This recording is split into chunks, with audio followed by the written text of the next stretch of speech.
खुद को इस तरह मत रोको। अगर तुम रोना चाहती हो तो खुल के रो लो। सुसु, क्या मेरा रिश्ता गुनांजो के साथ अब आगे बढ़ पाएगा क्या? तुम ऐसा क्यों बोल रही हो? आज मैंने सोचा था उसकी मदद करूंगी और काम आसान कर दूंगी, लेकिन खुद को रोक नहीं पाई और उससे झगड़ा हो गया। सब उसके असिस्टेंट की गलती है। मैंने उसे जोर से धक्का नहीं दिया था, वो जानबूझकर ऐसे गिरी। उसकी इस हरकत की वजह से गुनांजो मुझ पर चिल्लाने लगा। सुसु, क्या मैंने उसे खो दिया? मुझे नहीं पता कि तुम उसे खोओगी या नहीं, लेकिन मैं ये जानती हूँ कि तुम काफी ज्यादा बदल चुकी हो। तुम पहले जैसी नहीं रही। तुम वो नहीं हो जिस चिंग चिंग को मैं जानती थी।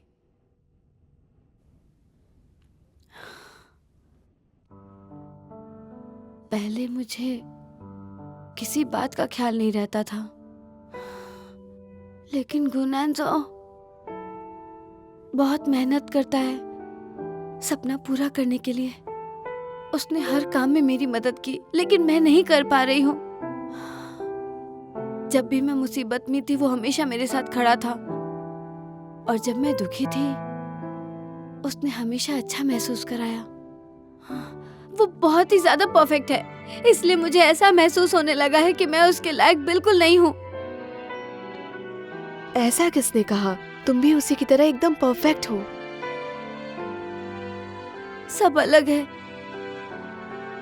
मुझे लगता था मैं गुनांजो को अच्छे से जानती हूँ और उसके लिए मैं बहुत परफेक्ट थी,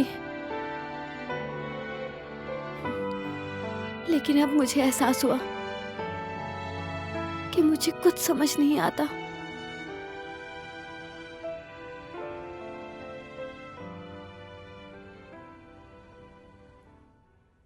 स्पेशल इफेक्ट्स को और अच्छा करो।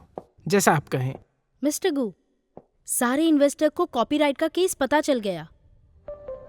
लेकिन हम तो उनके साथ नेगोशिएट कर रहे हैं ना। वो सेटलमेंट के लिए तैयार है, लेकिन इन्वेस्टर्स को डर है कि बाकी प्रोजेक्ट्स में इसका असर ना पड़े, इसीलिए इन्वेस्टमेंट से मना कर रहे हैं। कंपनसेशन की बात नहीं हो और वो इन्वेस्टमेंट विड्रॉ कर रहे हैं। मिस्टर गू, क्या हम लेक शिंगलंग पर काम चालू रखें? काम काफी आगे बढ़ चुका है। बिल्कुल जारी रहेगा।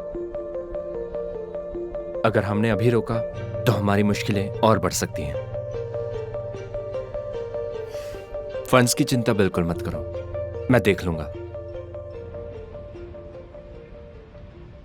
मिस जाओ, बाकी काम हो गए हैं। अभी हम शेड्यूल के अकॉर्डिंग प्री प्रोडक्शन का काम शुरू करेंगे। पैराडाइज स्टेट 19 शेड्यूल के हिसाब से पब्लिश करेंगे। आपका बहुत बहुत शुक्रिया। ये मेरा फर्ज था। बाद में मिलते हैं। Good bye.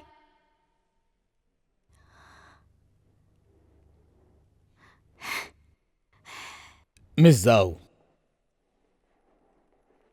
कैसी हो? मैं गू ग्रुप से लू जिमिंग। तुम्हें याद तो आ रहा है ना? हाय, कुछ हुआ है? क्या बात है, बताइए।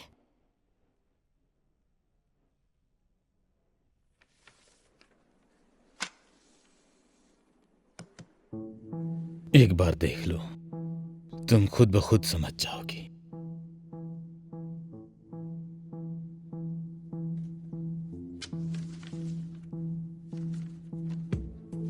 मुझे यकीन है कि गुनांजाओ ने तुम्हें इन शेयर्स के बारे में नहीं बताया होगा।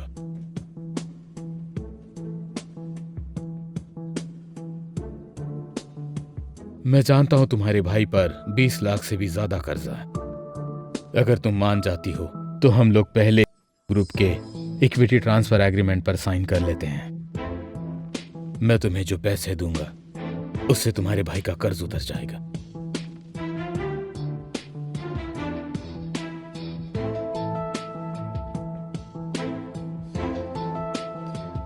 गुनांजो ने मेरा कर्ज चुका दिया है। क्यों ना मैं शेयर्स आपको बेचने के बजाय डायरेक्टली गुनांजो को बेच दूं। उसे भी शेयर्स की जरूरत है। तुम्हारे भाई का कर्ज उतारने के लिए मैं तुम्हें मार्केट से ज्यादा पैसे दूंगा। और ये भी बात समझ लो कि गुनांजाओ इस बात का फायदा उठा सकता है। तुम्हारे पिता के 5% शेयर्स खरीद कर, मतलब उसका हर तरफ से फायदा होगा और तुम्हारा नुकसान। मेरी बात पर गौर करो। तुम्हारी शादी के एग्रीमेंट में ये बात आखिर क्यों लिखी हुई है कि अगर तुम पर कोई कर्ज है तो तुम अपनी प्राइवेट प्रॉपर्टी और शेयर्स इस्तेमाल कर सकती हो। मतलब कि तुम्हारी शादी एक षड्यंत्र है तुमसे तुम्हारे सारे शेयर्स को छीन लेने का।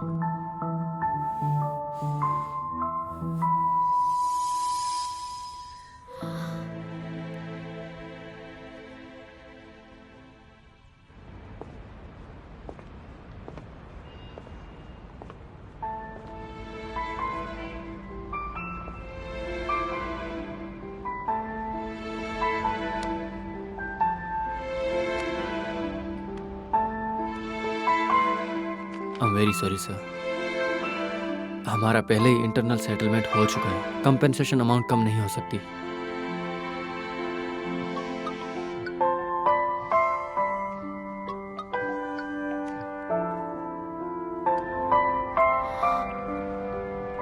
गो नैनजाओ, मुझे तुमसे बात करनी है। इस वक्त मैं इन्वेस्टर्स के साथ एक इम्पोर्टेंट मीटिंग में हूँ, बाद में बात करते हैं।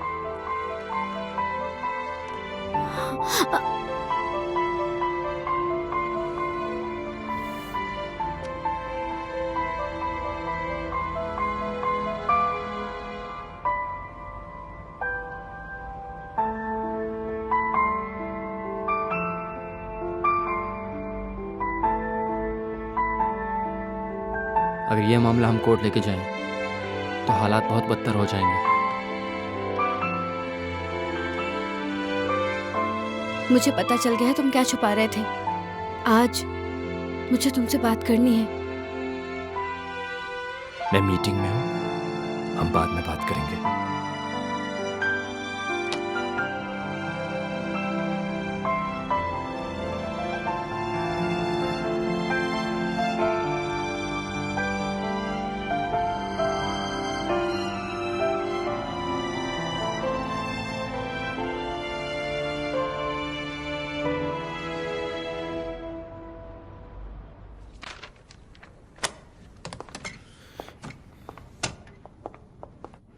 नानजाओ, तुम कहाँ जा रहे हो? मुझे घर जाना है। लिंगयुंग से किसी ने कॉल किया था और वो तुमसे बात करना चाहते हैं। अगर वो इन्वेस्टमेंट के लिए तैयार होते हैं तो ये हमारे लिए अच्छा होगा।